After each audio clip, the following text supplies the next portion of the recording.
Hello there! It's good to have you here. I'm the Last Mikester, and welcome back to the channel for some more Star Wars, where today we'll be taking a look at another classic game to come out of the year 2005, Star Wars Battlefront 2. This is an epic title that I have long wanted to make a video on. It's one of my absolute favorite Star Wars games, a sentence I'm sure a lot of other people can say as well. Much like Republic Commando, it harkens back to the golden age of Star Wars gaming when the franchise was arguably at its strongest. It's one of those games that managed to not only be super freaking fun, but to showcase the best aspects of Star Wars and why people love it, wrapping up the whole experience in a dandy little bow, and cementing it as one of the best Star Wars games ever created. Now, a little disclaimer here at the beginning. Throughout the video, I'll have gameplay footage of both the unaltered original game, and of the game with a fantastic remastered graphics mod, which renews the look of the game and massively increases its visual fidelity. So, if the moment-to-moment footage changes and looks different, that's why. However, it wouldn't be right of me to make a video on a Star Wars game and not analyze it until the banthas come home, so let's do just that and find out what makes Battlefront 2 so awesome. Star Wars Battlefront 2 was developed by Pandemic Studios, a studio who absolutely would have been shut down in 2020 if it hadn't been closed by EA already in 2009, and it was published by LucasArts, getting released on November 1st, 2005 for PC, Xbox, PlayStation Portable, and PlayStation 2, which, funnily enough, was the same day that Revenge of the Sith was released on DVD. Now, before we get into the first major part of the game, that being the campaign, I gotta address the rancor in the room and talk about the Battlefront 2 reboot that came out in 2017. The infamous reboot, of course. I think most people already know the story, so I'll keep it brief, but back when Electronic Arts, better known as the Turd Baskets, who got voted the worst company in America 2 years in a row, had exclusivity rights to Star Wars games, meaning no one else could make them, they decided to reboot the classic Battlefront franchise, first in 2015 as a reboot to the original 2004 Battlefront, and then again with Battlefront 2. What started out as hype and excitement quickly turned into disgust and... This was because EA just couldn't muster up enough inner willpower to resist the temptation of greed. Hello, I like money. And so they screwed up Battlefront. Twice.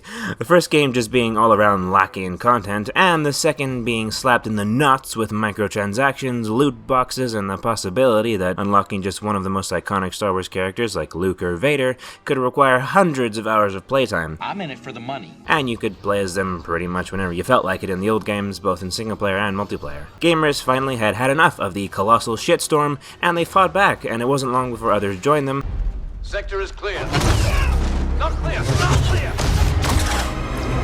People like Hawaii's state representative. This game is a Star Wars themed online casino designed to lure kids into spending money. And the entire country of Belgium, followed by the Dutch Gambling Commission, and they pretty much all said different versions of, hey listen man, this is some seriously shady gambling stuff you're doing out here, you gotta cut this crap out bro. Then EA, being EA, went further down the rabbit hole and proceeded to garner the most downvotes ever on a Reddit post. Aww, look at you guys breaking all the records. They said that the microtransactions were part of a fun and fair game experience, and that it was all for a sense of pride and accomplishment. Yeah, how did that go for you guys?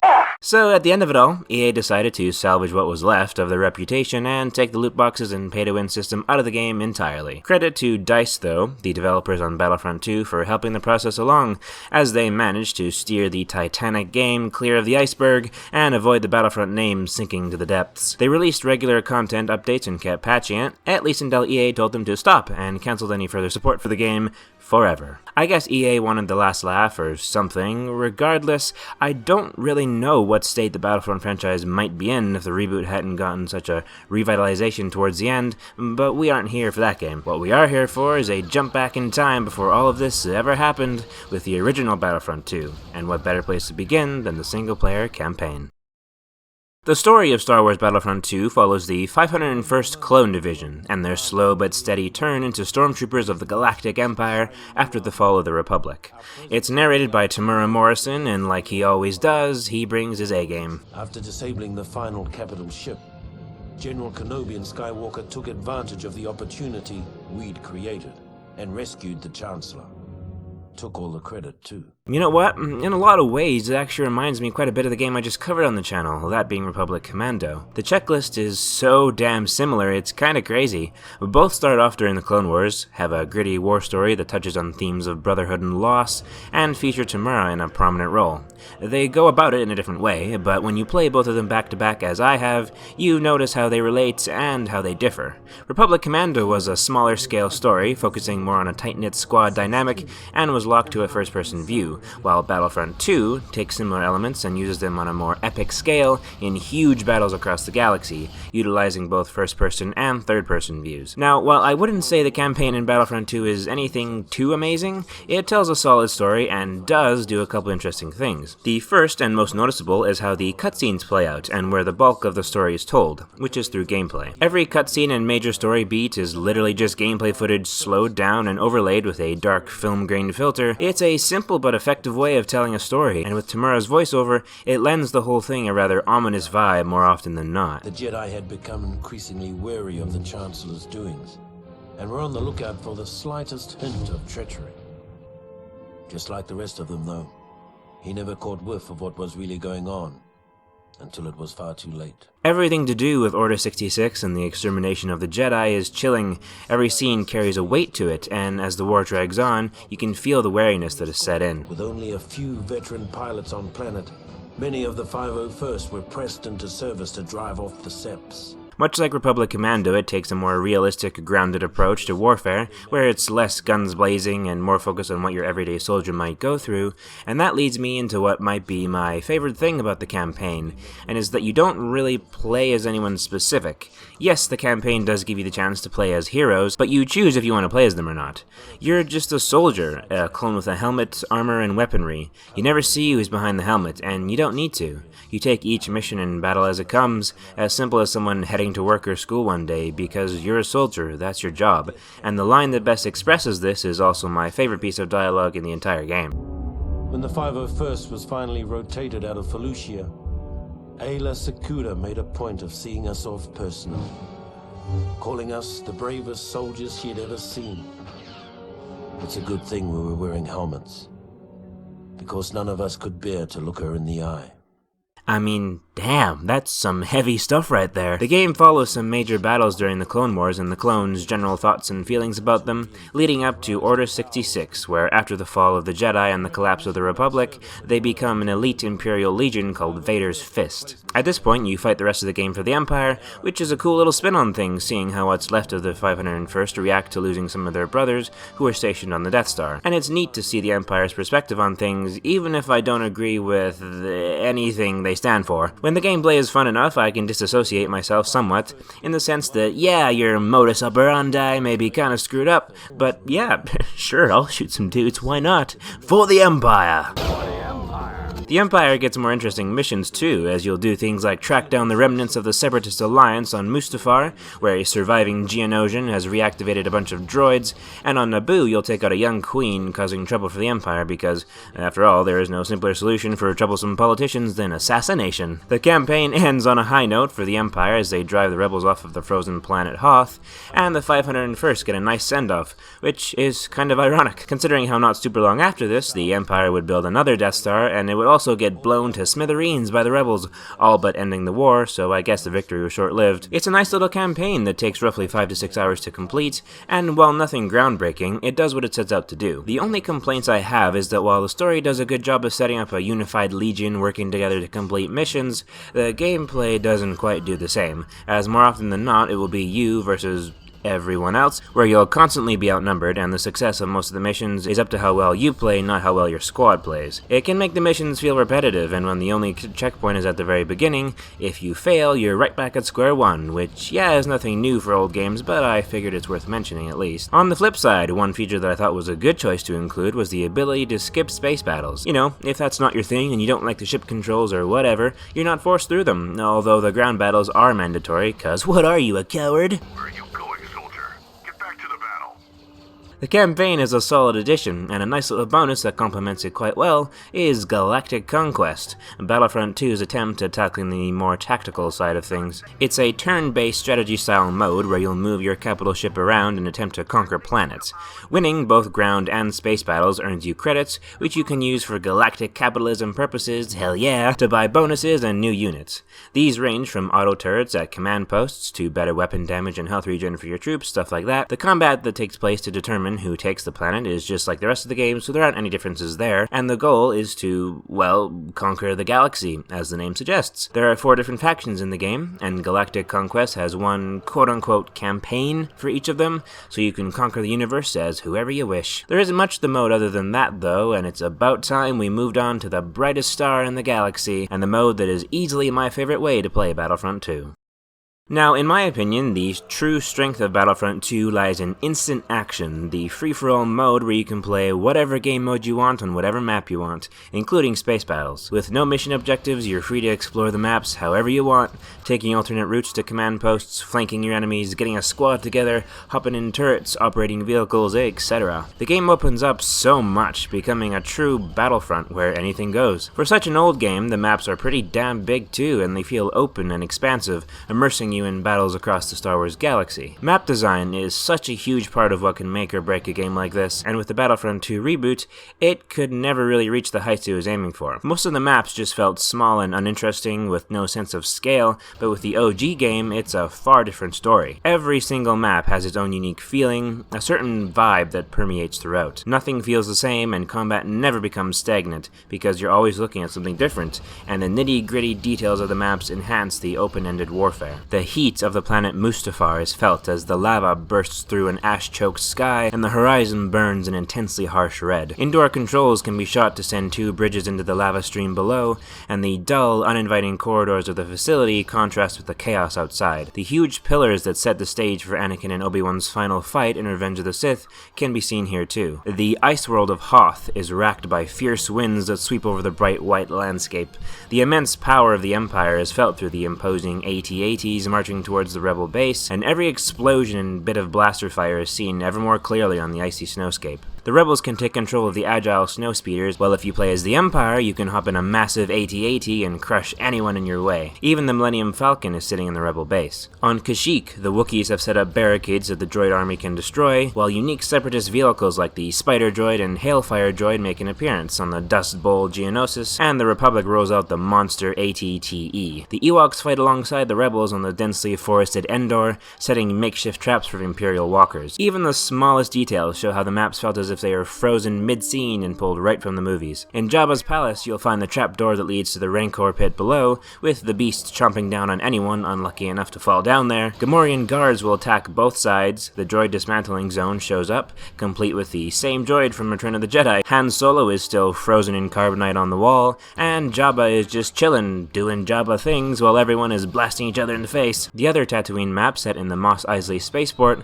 has the Cantina, complete with the Cantina band music from A New Hope. The Death Star has the laser targeting room, and even the swamp planet of Dagobah has Luke's crashed X-Wing and Yoda's hut, where the warm glow gives a little light to the murky bog. The space maps are amazing too, with some lovely visuals, and you'll see ships engaging in dogfights and capital ships firing at one another, and sometimes you'll even have to avoid asteroids littering the battle zone. For 2005, and even without the graphics mod, the maps actually look surprisingly great. The colors pop, and the skyboxes look fantastic, while the wide array of environments make sure you never get bored of your surroundings. I could go on and we might be here for hours, but I think you can understand just how excellent the maps are, and how much they add to the overall experience, so kudos to the map designers.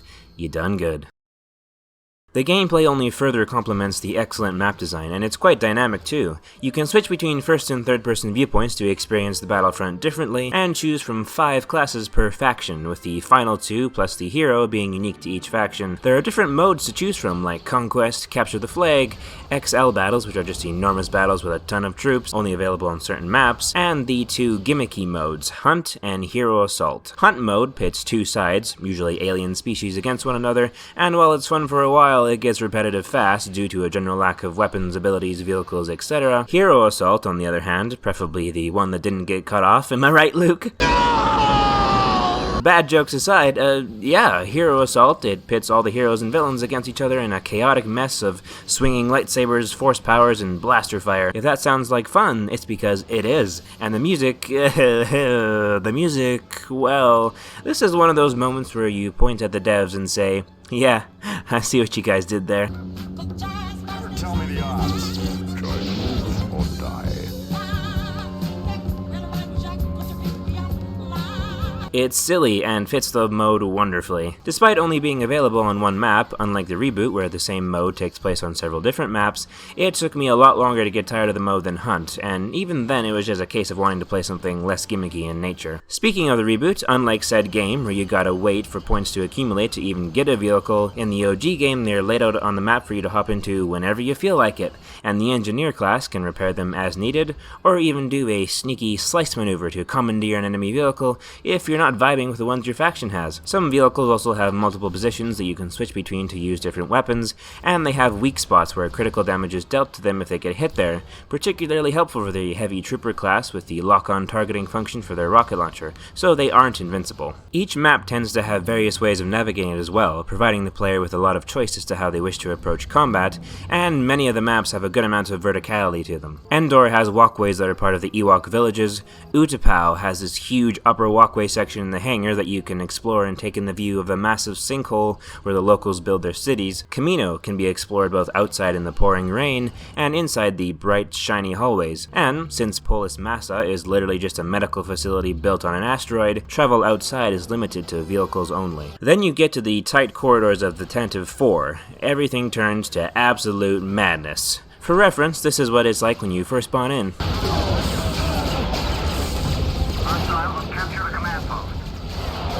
Space battles have a lot of variety too, with the main goal being to take out the other side's capital ship, but there being more than one way to accomplish such a destructive task. You can hop in a bomber and, well, bomb the bejesus out of everything, take a troop transport and board the ship, sabotaging it from within, or take a specialized fighter to defend your own ship and destroy incoming enemy fighters. The capital ships are based on the big boys that each faction has in the movies, and they have separate areas you'll need to destroy, such as life support systems and engines. My favorite part of the space-bound shenanigans, though, are the ship-to-ship dogfights. You just feel like a badass, zooming around, spinning and blasting anything in your sights, and the first-person cockpit view is a nice little touch that really brings it in line with the movies. While you have access to every ship in space, points in ground battles are accumulated by being awesome, and when you have enough, you can play as the special classes and the hero.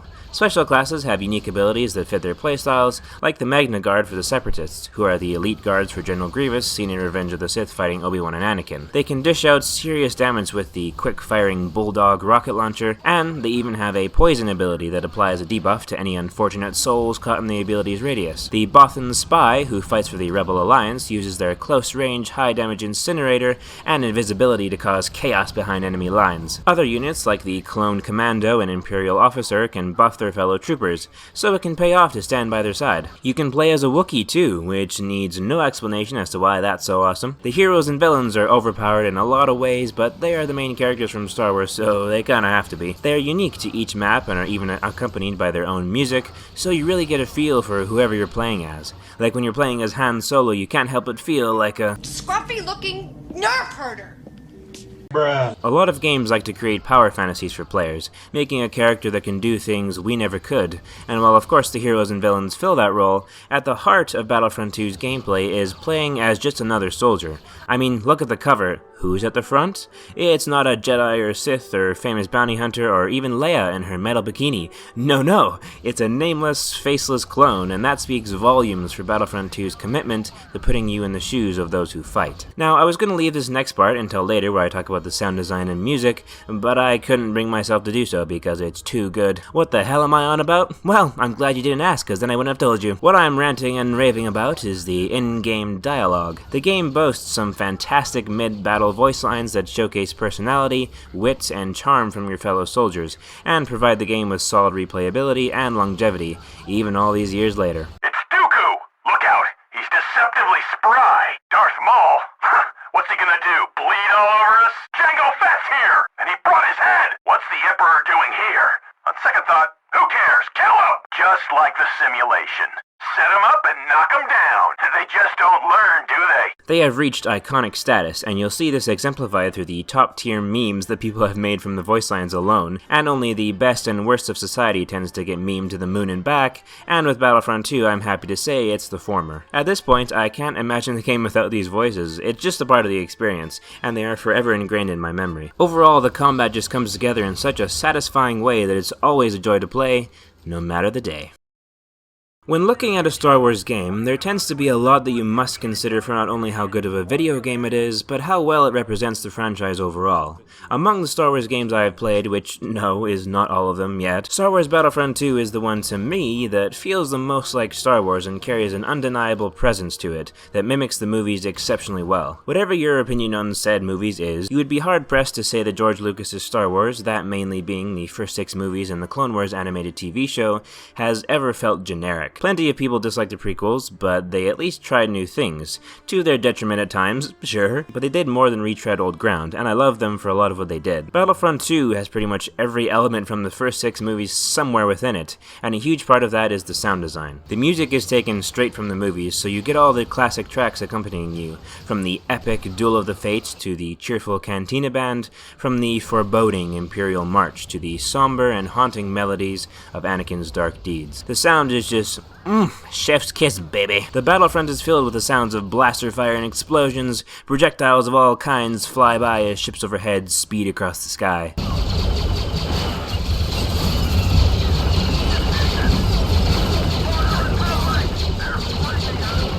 Soldiers yell out orders and give information on enemies, while lightsabers hum to life when Jedi and Sith charge into the fray. Depending on which planet you're on, the ambience can be any number of things, from the chatter of alien wildlife on Felucia, the howling winds on Hoth, to the sounds of thousands of ships rushing by the Jedi Temple on the city planet Coruscant. Every weapon has a different way of firing, and the vehicles all sound just a little different, from the high-pitched whine of tiny speeder bikes swerving through the trees on Endor, to the mechanical clanking and groaning of massive AT-ATs on Hoth, as the leg joints struggle to push the metal behemoths onward. The voice actors they brought in for the heroes and villains did a pretty good job too, all things considered. Obi-Wan Kenobi here. I've engaged the enemy. When the sound is this good, you can't help but notice it, and I legitimately have no problems with it. None of the sounds ever feel out of place or cheaply produced, and it keeps you in the moment, immersed in the atmosphere, and like you yourself are on the battlefront. Now, I can't talk about an old game such as this one without talking about how time has affected it, and what state it's in now. On the positive side of things, the game still looks great, and the graphics have aged surprisingly well. The performance is also, well, nothing short of superb, at least in my experience, with no FPS drops, crashes, video or sound issues, major glitches, and not a single problem recording it. How about that? I think that might be a first, genuinely. Usually with games made roughly before 2008, getting them to just run can be a nightmare on its own, but not here, not with Battlefront 2. So, in what ways has the game aged poorly? Well, the controls mainly. Overall, trooper and vehicle movement can feel quite clunky at times, weapons have weird firing patterns and just miss for no apparent reason, and the first-person view, while functional, is janky and lacking a serious amount of polish, especially if you compare it to Republic Commando. But that game was meant to be first-person only, so it's not a huge deal really. Galactic Conquest, while a fun mode, lacks depth and replayability, and isn't a whole lot more than a distraction lasting an hour or two. The modding scene, however, is where Battlefront 2's main replayability factor gets a huge boost. While the vanilla game is very solid, the hard work of modders everywhere has provided the game, like many other classics, with some well-made, truly epic stuff. The remaster mod I mentioned is near perfect, revamping the graphics, maps, weapon and vehicle models, and even sounds, breathing new life into every aspect of the game. I'm gonna take a page out of Aladdin's book here and show you guys the world.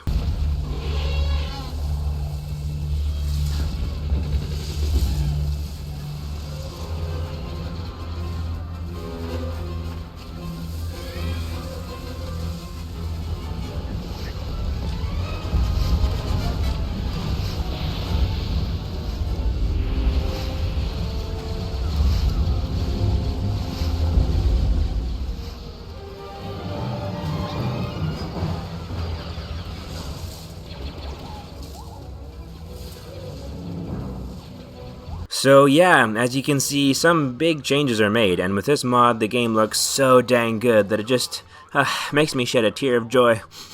Special mention to the Naboo map here, as the improvements to this place makes it feel almost ethereal, with its old world architecture and brilliant sunset sky. God damn, I want to live here, man. There are plenty of other mods too, ones that add new eras like the Old Republic era from the Knights of the Old Republic games, new maps, units, weapons, vehicles, even new campaigns. I'll leave a link in the description to the place where I get all my mods, so if you're interested in modding your own game, you have a place to start. Modding is awesome. There is tons of stuff out there, and you're bound to find something you like. The modding scene has probably added years to the game's lifespan, rejuvenating it in countless ways, and that is a happy thought. In all reality, Battlefront 2 isn't a super complex game mechanically speaking, but it has so many little details scattered across its maps, and it shows immense respect for the franchise, and I'll say it time and time again, when people who care about Star Wars put their passion and effort into these games, you can end up with some of the best video games ever created. While I don't know if Battlefront 2 is in that conversation, it's certainly one of the best Star Wars games ever made, and it has a lot going for it. In many ways, it's an homage to the franchise, a love letter of blaster fire and starships. The campaign is well crafted and tells a meaningful war story, the graphics hold up, the gameplay is engaging, and while some aspects of it have certainly aged, it's genuinely still my preferred Battlefront game to play, even in 2023. It has left a lasting impact, and its memory isn't tainted like the reboots. It's truly a fantastic all-around experience that I would highly recommend to any of you who haven't played it, and 18 years later, it's still one of my favorite Star Wars games that I'll always cherish and never forget. And that is the true mark of a classic. Thank you all very much for watching. If you enjoyed this video, then consider giving it a like and subscribing. The support is always appreciated. Much love, take care, and until next time.